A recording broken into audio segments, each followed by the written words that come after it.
Hi guys, Bran here, and welcome to another commentary video. And today I want to talk about every killer's favorite new set of perks, Boon Totems. Boon Totems are an interesting topic, aren't they? They are a hotly debated topic. Survivor mains think they are just like totally fair and balanced, and every killer main needs to stop whining about it. And killer mains are absolutely miserable dealing with them and just like are suffering the whole time. So the opinion on Boon Totems is pretty divided, pretty split. How do I feel about them? I feel like they're not OP, but they're stronger than they should be. I don't feel like they're OP, but they're stronger than they should be. I think the Boon Totems are fine, honestly. Like, I think their effects are okay. Like, their effects are fine, but the real trick, the real problem where you start running into issues is the fact that you have to go so far out of your way to kick the totem to snuff it, and the fact that they can just kind of like place it back infinitely is what makes it strong. Because having the whole team have access to brown medkits, which is essentially what Circle of Healing does, gives the team access to brown medkits for free, for one perk, is very, very strong. But it's a totem. It should be. Totems by nature are strong, but you lose the effect once they're gone. Like Devour works that way, Ruin works that way. Like, the effects are super strong, but you lose them once the totem goes, and then you're a 3-perk Andy. But Boon Totems don't follow that because there's no limit to the totems themselves, which creates an issue. And I think that's where the Boon Totems are actually annoying, because I don't think the effects are terrible. I actually don't think the effects are terrible at all. I think the effects are fine. It's just that because there's no limit to them, they become overpowered, if that makes sense. Like, if there was more of a limit to them, they would be overpowered. Or they wouldn't be overpowered. But what I really want to focus on today is that the idea that a lot of killer mains that don't care about Boon Totems are killer mains that play Nurse or Spirit or Blight, play very, very strong characters that have a lot in their kit that makes them really, really strong. I think Boon Totems don't affect those characters that intensely. I think the characters that they affect the most intensely are the M1 killers, which obviously in the state of MMR and all that wonderful stuff are already suffering in this game. And I'm going to explain why. So M1 killers by nature have a very, very limited kit, right? Whether you're playing Doc, you're playing Clown, you don't have a lot in your kit to really pressure the whole map as a whole. So you're already down in that regard, right? So you don't have a lot of map control, so that's annoying. And on top of that, you have to always hit the character twice. You're not Leatherface, you're not Billy. You have no way to down the character or the survivor that you're chasing quickly. Even though it's Blight, for example, Blight has to hit him twice, but his power is so strong that he gets that double down really, really quickly. Same with the artist that just came out, gets that double down really, really quickly. M1 killers don't have that luxury, so their downs are taking a long time. They don't have map pressure, so essentially M1 killers by nature are the weakest characters in this game because they don't have that time efficiency, whether that be for gens or chases. They have no time efficiency in the game. They just don't. So the problem therein lies, why, to loop this back to Boon Totems, is the only way not the only way, but one of the biggest ways that M1 killers can catch up to survivors, because they are very time efficient to play in terms of pressure, is to hit and run. I'm sure if you've ever faced a Wraith, this is the most annoying thing on the planet.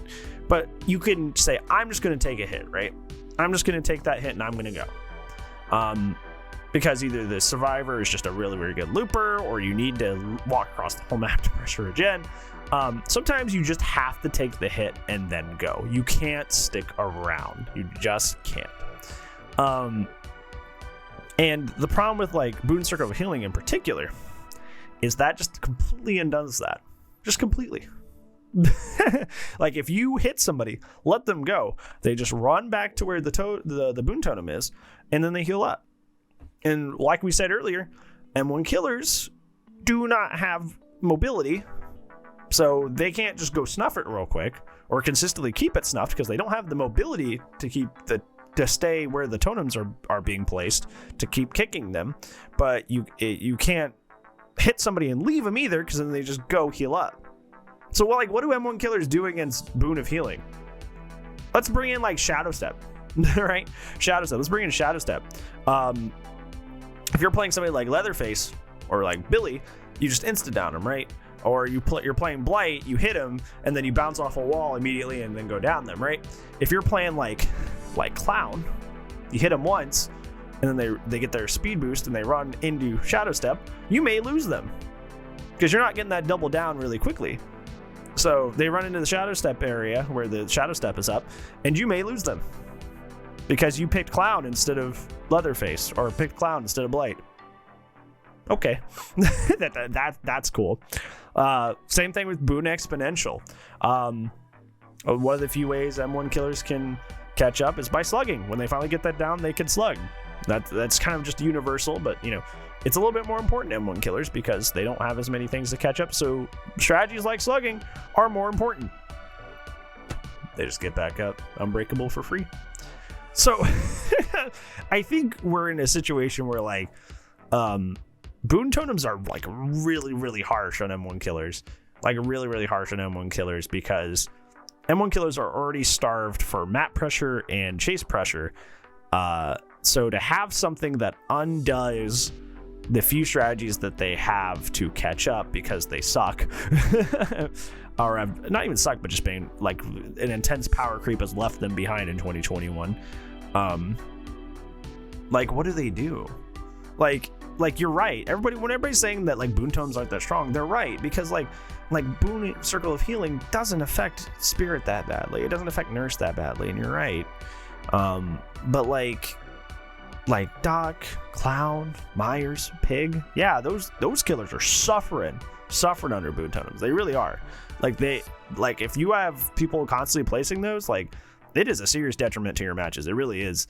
And that encourages people to only play the strong anti-loop, very oppressive killers, because the Boon Totems make it really, really miserable to play the M1 killers. And that's just, I don't know. I don't think that's good for the health of the game if we're like going to be encouraged to like not play a third of the roster, and then only play the really sweaty, annoying killers. I feel like that's not going to be a happy ending for anybody involved. So I feel like Boon Totems need some kind of limitation.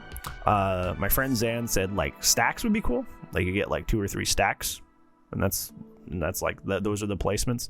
Also, a lot of friends on my stream said like a duration, like put a timer on it, like you have a cooldown until you can place it again, but just like something that like makes it to where Boon Totems can't just be replaced over and over and over again, because it really is causing like the part of the roster that doesn't have a lot of tools, which is a third, if not more of them, the M1 killers, to really, really suffer. And I think that sucks that like Boon Totems are just like very, very intensely affecting one part of the roster over the other and making it really hard to play them.